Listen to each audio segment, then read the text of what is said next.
Everyone, well, we're here, we're back, and today we're doing another anti-MLM video, and for this video it is another top fails video, number 11 to be very specific, in case you are curious. I don't think I need to say what number it is, but I feel like I do in almost every top fails video, because it's the 11th one. I don't know if there's something special about it being the 11th one, but it is the 11th one. So for this video, we have a handful of videos from different MLMs, different MLMers speaking about different topics related to their MLM, which, I mean, arguably they can all relate to the same MLM, but yet they're in their specific MLM, which makes them unique, different, and like nobody else out there. Thank you to those of you who sent me any of these clips, and if you yourself ever want to send me anything that you find while scrolling social media, I do always have an email in my description that you can send that to, and it may appear in a future Top Fails video. So if at any point you guys like this video, please give it a thumbs up, and if at any point you really like it, please subscribe. Both of those things really help out my channel, along with checking out my description box below where all my fun links are. I have links to my Patreon, my channel members, my anti-MLM playlist, my social medias, and that email that I mentioned earlier. Alright, and with all of that said, let's get started. And for our first video, it will be a Monat Hun, because I feel like that is just a classic. A Monat Hun is usually almost always featured in a top fails video of mine and in many other people's top fail videos. Seems like Monat is just, you know, a magnet to being featured in fails videos. So let's see what this Monat Hun has to say. So another common misconception on Monat is that it's expensive. Alright, I hate to pause so quickly, but so she is stating that it is a misconception that Monat is expensive.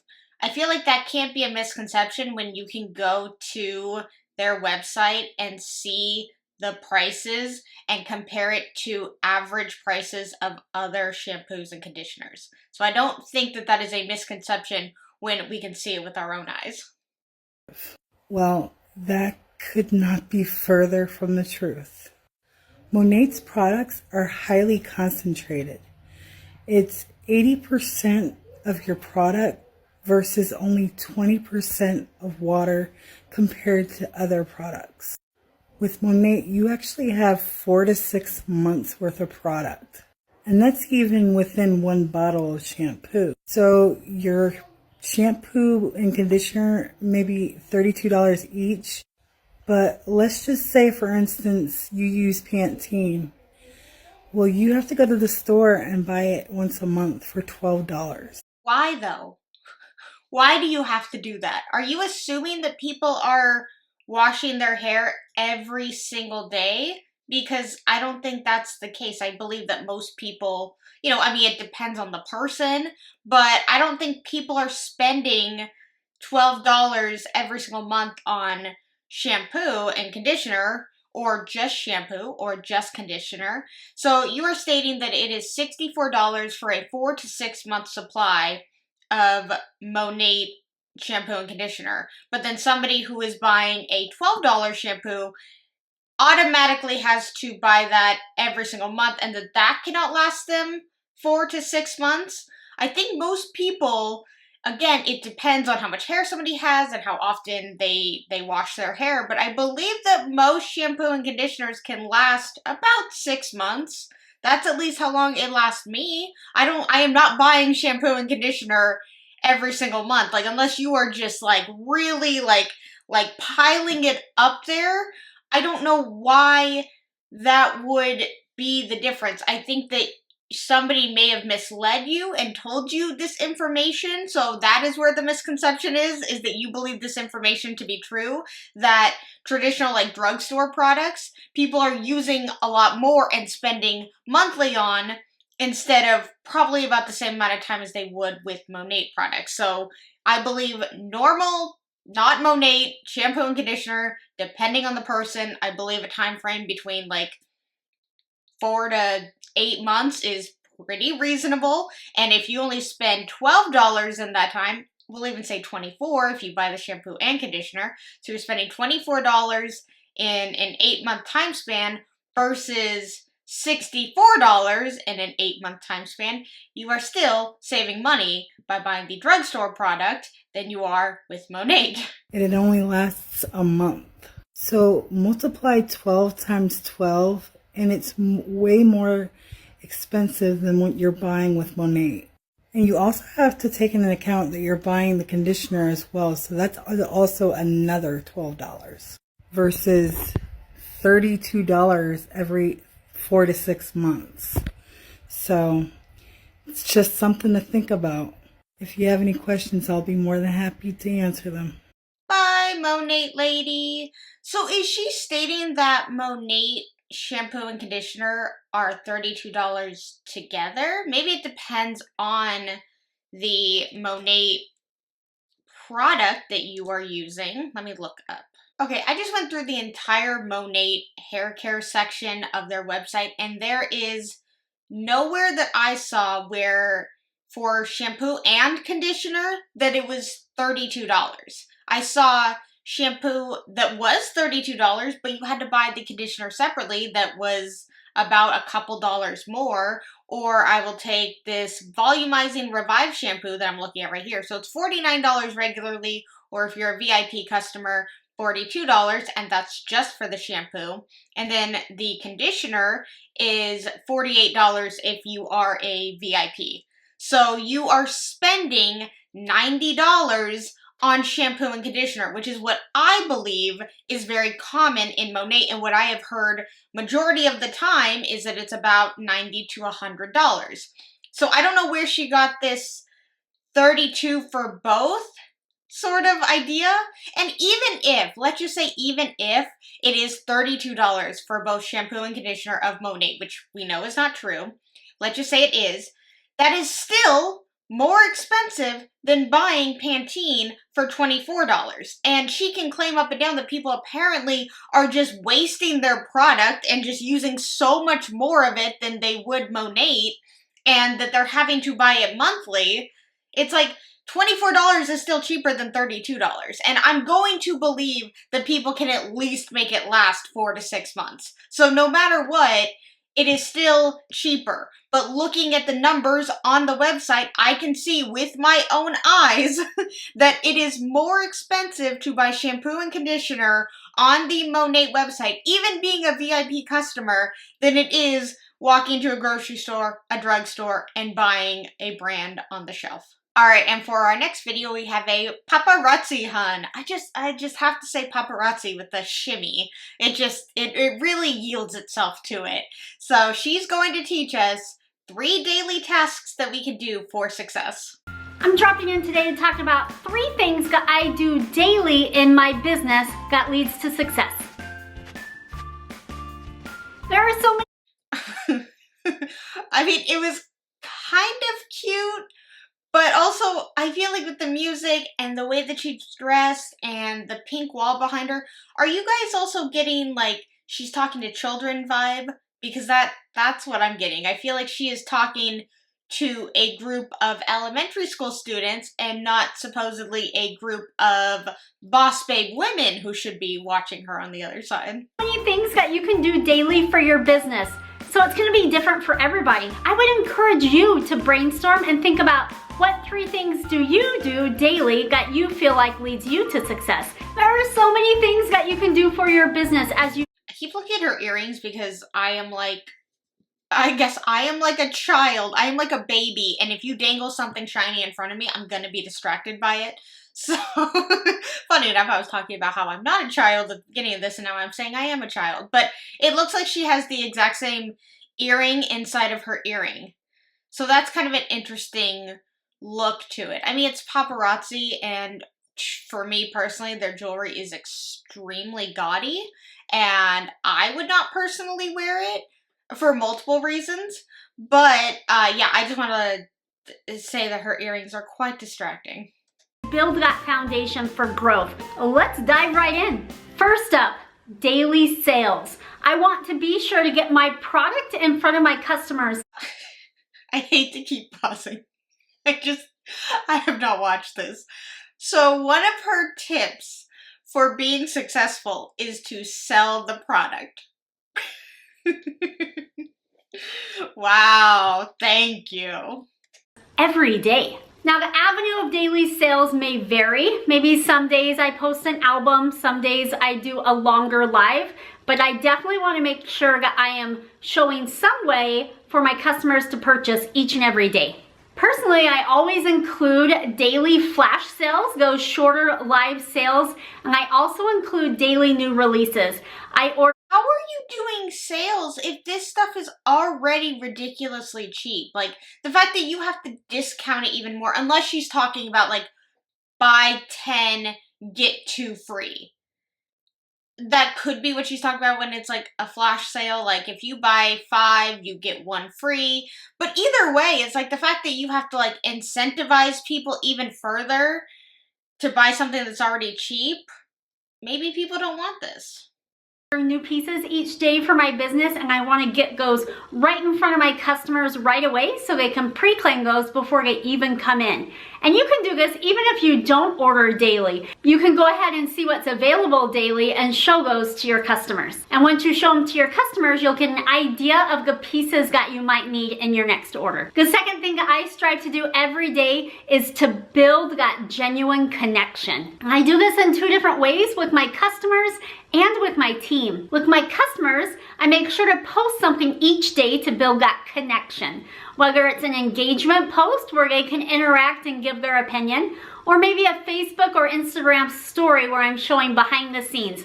I want to be present each day so that they can build that connection with me and my business. And I want to connect with my team as well. I want to pop into a messenger group or a Marco Polo and check in, give daily tips or ideas, or share different other trainings that may be helpful for them, or different information that I feel like could be useful. I want to make sure that I build that connection with my team each and every day. So far, your 2 tips out of 3 are make sales and post on social media.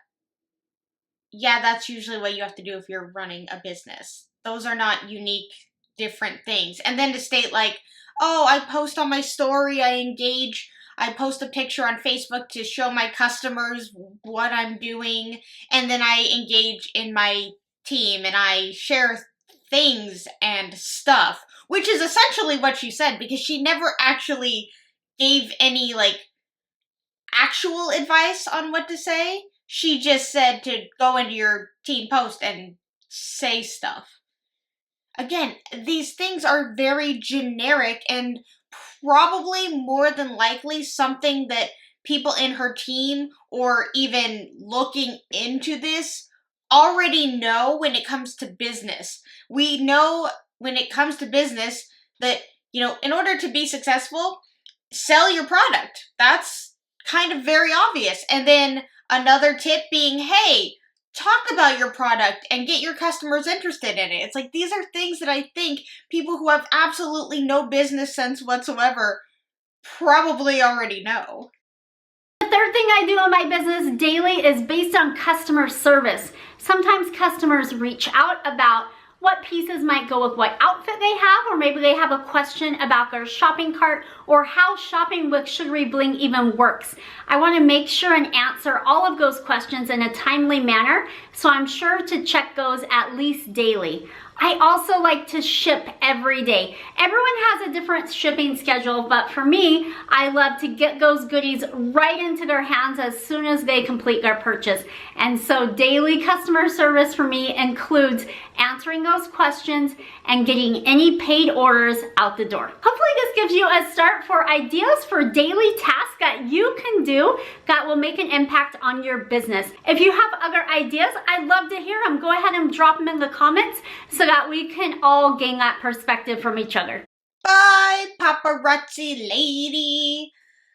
So that last tip was to answer customer questions. Again, even people who don't have a business sense, I'm going to just put it out there and make an assumption that if somebody is looking into maybe starting a business, that they would be aware that they have to answer customer questions. They would be aware that they have to sell the product post on social media and answer people's questions. I was not wrong when I stated at the beginning that it's like she's talking to children. This was like she was talking to children. This was like she was giving a business 101 to a group of 6th graders. And maybe not 6th graders, because it maybe even younger, maybe 4th graders with the happy peppy, woo, air about her, and then the pink wall and the jump cuts and to keep our attention. So it's like she was teaching this to a group of children, not necessarily to a group of adults. And if you're trying to give information, it should be to a group of adults, not to children. I don't know if people necessarily got anything from this. I want to see, are there any comments? Oh my goodness, there are. Thank you so much for the information. Very helpful for my business. I like to get invoices out daily. I think I'm in your downline somewhere. Somebody said, I don't have success. I was basically told to sink or swim. And she responded, hey, you've got this. I'm cheering you on. This woman, this paparazzi lady, her advice is just top notch. You cannot get this information anywhere else. And then the last comment here says, every day, serious? So you're going to charge $25 a week just for shipping. If I buy 5 days in a row, $100 a month, no thank you. And she responded with, we show pieces daily so the customers can shop daily, but we have a weekly cart system, and cards/invoices are due once weekly. So you can shop every day and compile those orders into one weekly order. In addition to that, we offer free shipping on orders with 10 pieces or more. So we have many customers that don't pay shipping on their orders. So they have to order 10 pieces? They have to order $50 worth of paparazzi jewelry in order for it to be free shipping? This stuff weighs nothing. Why are you charging shipping for these people? Why don't you actually care about your customers and, I don't know, give them a deal? They're doing you a favor by purchasing from you. The least that you could do is give them free shipping. I guess I'm a little impressed that the paparazzi lady had a little more to say than just oh, sorry you feel that way. Have a great day. With 17 emojis attached to it. But either way, to state that they need to buy 10 pieces in order to get free shipping. Who wants 10 pieces of this stuff besides the reps themselves? I believe the reps are the only ones actually getting to take advantage of the free shipping. Because as we know, especially in paparazzi, the reps are the primary customers. What should you do if you're dealing with a skeptic? All right, so she said that, and then above that in her text, it says the 2 things to do and say when your skeptic is against doing an MLM business. So from what I'm getting from this is she's going to teach us how to turn somebody from a skeptic to an MLM lover. And my philosophy is that if somebody is strong anti-MLM, they are not ever going to join the business because they know that it is a predatory business model. It takes advantage of people each and every day. People lose money every day. Those people are not going to turn the other way. If they are truly anti-MLM, they're not, you can't get them to turn around. Of MLMs, and you're trying to get them to do the business and they just will not have it. One of 2 things will need to happen to get them to see what you see. Number 1, switch gears and get them to try the product. Okay, well, 2 things for you is that why is somebody trying to get them more on the business side of things before even talking about the product with them? Isn't this a sales job where you're selling a product, or is it a sales job where you are selling them on the business opportunity? Which one is more important? Because if the product was more important to everybody, then everybody would just talk about the product and not the business side of it. But it's interesting that somebody would lead with the business side of it before trying to get them to buy products. And 2, just because somebody tries an MLM product does not mean they want to sell that product. That means you might have been trying to lean into the business with them and they're just not going to do the business. I want you to downgrade into a product focus. Downgrade. I want you to downgrade into a product Whoa! I don't think she realized, like, saying the word downgrade. Oh, I want you to downgrade and talk about the products.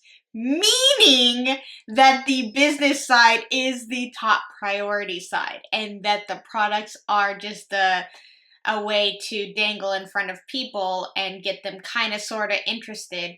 But in reality, they're just the downgrade and the business side of it is the true business opportunity. And get them to try the product. And I want you to use verbiage like, I know you're not ever going to do a business. I know you're not interested in doing a business. I would love for you to try the products. I think it could help you with X, Y, and Z. Show them stories, show them health testimonials of how it could help them. And if you need to give them more time in between conversations, I have tons of trainings on how to do that. But for this purpose only, I want you to focus on these one of two things. Number one, get them into product gear mode. Get them to fall in love with the products and then get them to post to help their friends that might be suffering in silence, not to do a business, not to do anything like that, just to help people around them. Sometimes when they get going and they start making a little money, their thoughts change. And then number two, you need to get them listening to someone who was a skeptic like them for the third-party validation, so their thoughts change that way too. Bye, weird MLM hun. So, okay, I promise majority of people, just because they try a product, does not make them want to be a salesperson of that product. I have tried many a new thing in my life that people have introduced me to. Just the other day, I was asking my sister about the water bottle that she uses, and she sent me a link. And just because she sent me a link to the water bottle that she has, that does not mean that I automatically want to go out and sell this water bottle to everybody. And here's another question. Why are you trying so hard to get somebody to do the business side of it that obviously does not want to do it? Isn't the whole idea to get like-minded people who are like you and you want to get them involved because they need a change in their life and they want to do this? Why are you trying to force this on other people? If they are telling you, no, I don't want to do this, please don't invite me to this, this is not something I want to do, and then your upline or some coach lady comes and says, oh, well, switch and, just talk about the products with them and eventually they'll come around to it. It's like, they told you no in the beginning. They told you no for whatever reason it is, whether they don't believe in MLMs, they don't have the money to get involved in this, they just don't want to.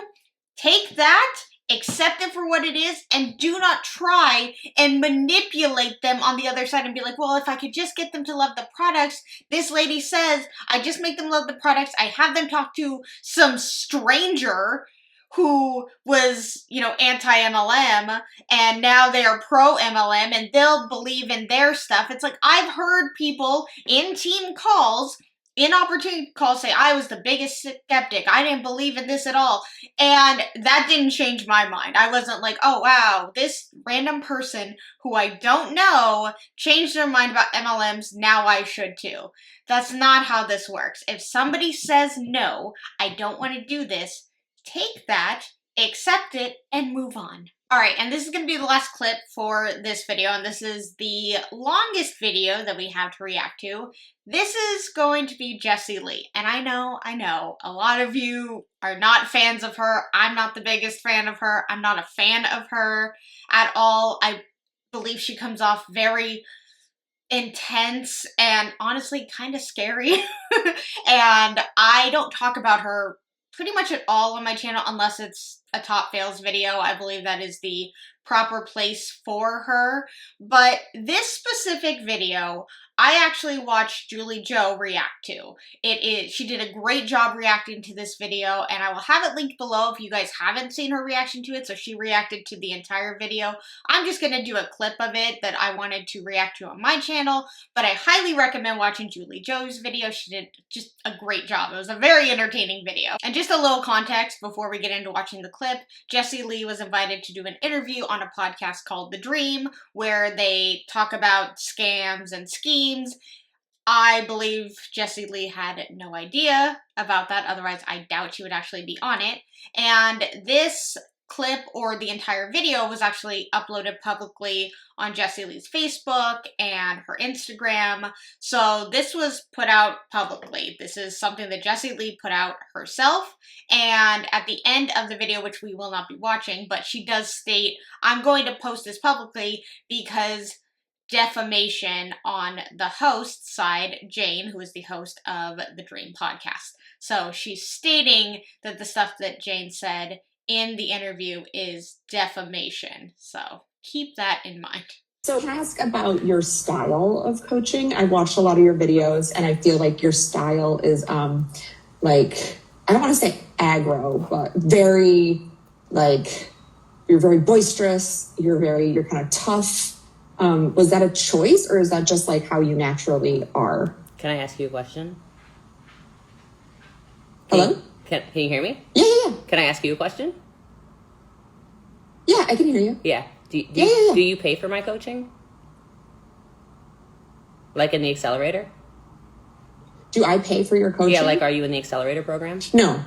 My coaching's not boisterous. No. Oh, it Yeah. isn't? No, not at all. That's so funny. Do you tell people that when they sign up? Like, you're not going to get the same thing that you see on No, online? because that wouldn't be...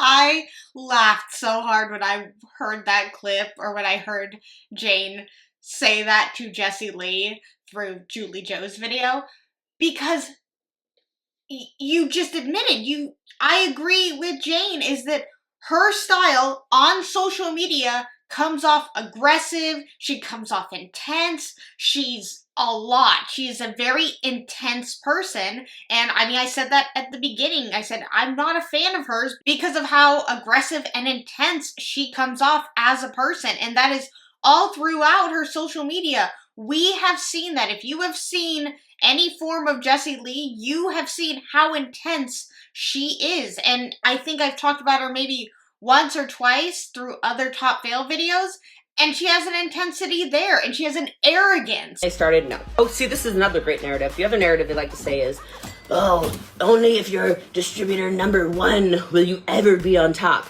Like, I out-earn my upline, so your entire idea of a pyramid makes literally no sense. I'll tell you right now, I called something out the other day, and I know what's gonna change. I made a point, and I know you saw it because you commented to me about this. You are horrifically anti-women in this movement in particular. Horrifically. Like, the level of women hating women in the anti-MLM movement is stunning to me. And I think that a lot of people either gravitate towards that intensity or it scares them away. But then she is stating that behind a paywall, she's totally different.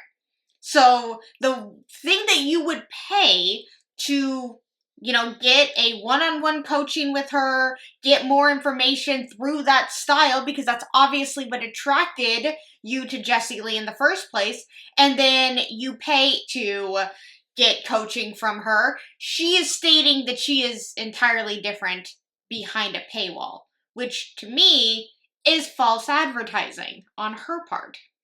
Accurate either.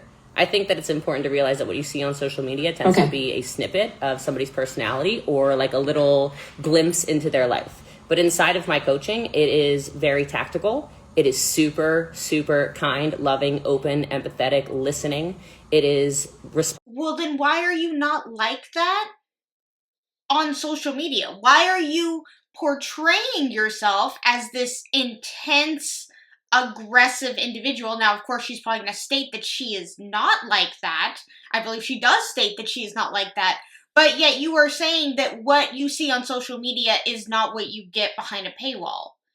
Why not, though? Why not be that same person? Or why not be the same person behind the paywall on social media? Why be two different people? responsive into what people need, especially in my platinum coaching. It's super conversational. Probably. Let's wait for her to come back just in case she has any follow up. Okay. Whatever. Cool. Yeah. I wasn't done answering anyway, so. Oh, I had to cut. There's a lot of dead air because Jane lost internet connection, so I just cut it to save time. So that's why there was a weird cut there. I was like, wait, I'm not an aggressive coach. I should be aggressive. Oh, do it or die. No, I'm kidding. If that's your version of aggressive, like, we see the aggression. A majority of people see it, and it's what keeps people away from her. And if your idea of aggression is do it or else, maybe that's your version of aggression, but when a majority of people see you and see the way that you present yourself as aggressive and intense, maybe you are aggressive and intense. I could never. Let's see if. Hi. Hey, sorry we lost you. Hi. I don't know what happened. I'm so sorry about that. It's okay. Yeah, you were just saying that your coaching is different than what you might see online. Yeah, because I think you just get snippets of people online, right? It's different in my coaching program. My coaching is super sincere. It's open. It's honest. It's conversational. Is it directive in regards to do this? So are you saying that on social media that you yourself are not honest and sincere? That only behind a paywall are you honest and sincere? I know for a fact she's not hearing herself, and she's just like, oh, you just see a snippet of it on social media. And it's like, even here, even in this interview, I'm feeling that intensity and that aggression. It's like Jane asked her a question, and this is aggression. This is intensity. She got offended by a question. It's like, you don't have to be so upset about somebody saying, hey, this is how I view you. Is that true? Or why do you go about coaching that way? Why do you go about teaching people in this intense way? And then to be like, well, I'm not like that. Why go on the defensive? Why are you so defensive about somebody's question? Get that? Yeah, sure. But I don't think people hire coaches so they can say, I don't know, like theoretically speaking, maybe you could try this in your business and then maybe that would work. No, I'm like, hey guys, what's going on? Today's training is on sales. Here's the training. But anybody who's part of my program would never describe my coaching. I think, in my opinion, I guess they could probably fill out a survey or something and let you know, but I don't think they would call it boisterous or aggressive or even tough. I don't think that's any of the languaging that they would use. Even in my... Because they're scared of you. They're scared of going against you. The people who are on your side, now not all of them, I am just, of course, stating my opinion on why people would never tell you to your face that you're intense, and maybe they like the intensity. There are people out there who do genuinely like this style of learning and the intensity aspect of things, and that's not necessarily a bad thing. So I don't know why she's taking it as if it is a bad thing. You could be like, yeah, I'm a really intense person. I'm really passionate about what I have to say in this industry because I'm the #1 network marketer, whatever that means. Just say I'm extremely passionate and this is how it comes off. It may not be for everybody, but clearly it is working if I've helped this many people or I have this many people in my behind my paywall. Like, people are paying for my coaching because they like my style. But instead, she went on the defensive and is instead saying, I'm not like that. Nope, I'm not like that. And it feels a little gaslighty when she's also at the same time admitting that publicly on social media she is like that. So it's like, how else are people supposed to take it another way if we see it as that way? Because that's what you are portraying. That's what you're intending to portray online in whatever little clips you're talking about, even though I have seen full, long-length videos of this intensity and this aggression. One-on-one coaching, I'm not tough. Unless somebody says, I need you to whoop on me. And I'm like, okay, like, what does that mean? Like, what are you looking for here? And they're like, I need you to smack me around because I'm not doing what I need to do, and I don't know why I keep self-sabotaging. I'm like, all right, here comes passionate Jessie Lee, let's go. And that's about it. But no, I think I'm super open. I think that my coaching is probably really different than what you may be assuming it is. But I think I'm really different than people assume I am from the internet anyhow, so. Whose fault is that? Whose fault is that people think you're different than what you portray on the internet? It's because you portray a certain person on the internet, and then behind a paywall or in your house, you're a totally different human. But whose fault is that? You are kind of almost blaming the individual for seeing you a certain way when you are stating like, well, I'm actually different in person. How are we supposed to know that? Why would I make that assumption? Be like, oh, you're probably a totally different person, not on social media. You're clearly just playing a character on social media, and that's really cool, and that's the kind of person that I want to follow. Somebody who's just playing a character, who's not being honest with the hundreds of thousands of people that follow them. That's the kind of person that I want to follow. She wants people to believe her, take her word, think of her as an authority figure, but then when somebody calls her out for it, she gets on the defensive and says, no, I'm actually like a sweet, humble, honest individual. And it's like, so which is it? Either you're lying to the people who paid you, or you're lying to all the people on social media who watch you and may eventually pay for you. Why are you doing that? When you get to know me, I think so. I mean, probably like if I go through the videos and look, it's like you talk a mile in a minute and you're very excited and it feels like really intense.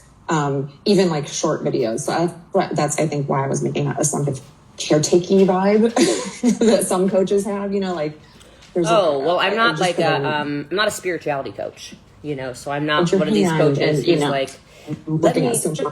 Sorry, I think your internet's going crazy on us, Jane.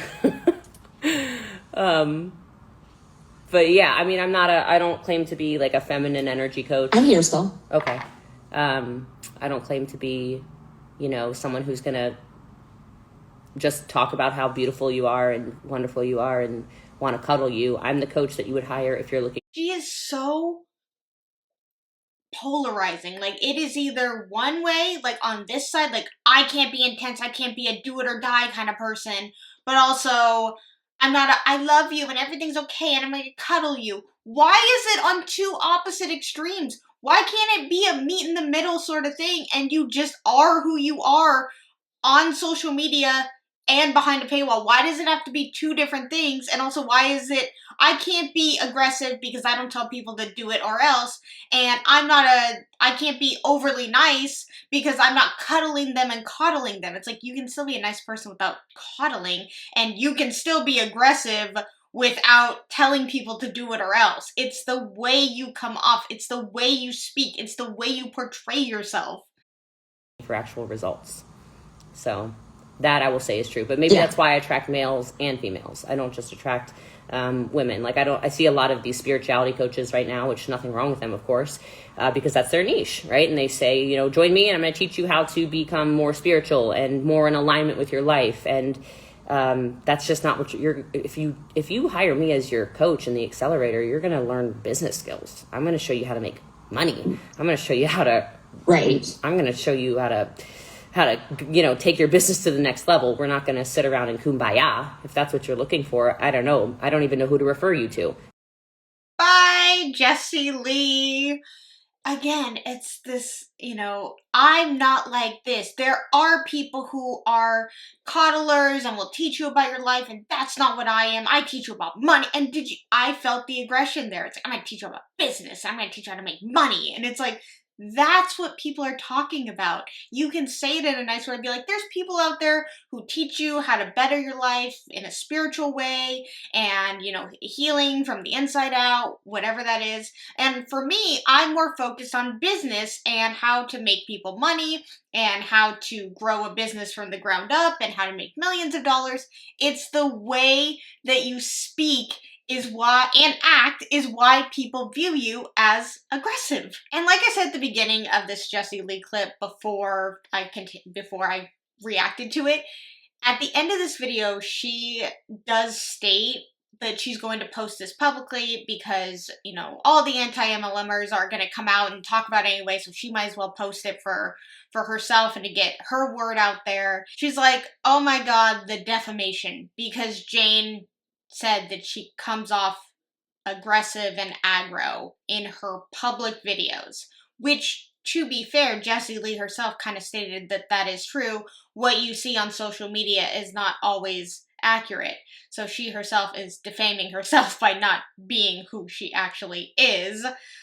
So it's like if people are seeing your public videos and stating, hey, you come off kind of aggressive and intense, to state that that's defamation, it's not. It's just people's opinion about you, which you also agreed to. So I just thought that was pretty interesting to use the word defamation when she herself kind of agreed that she can come off as a little aggressive without using the word aggressive. She didn't like that word. Alright, you guys, I hope you liked all of these videos in this Top Fails video. If you did, please give it a thumbs up, and if you really, really liked it, please subscribe. Let's talk anything and everything anti-MLM in the comments below, and until my next video, I will see you guys then. Bye!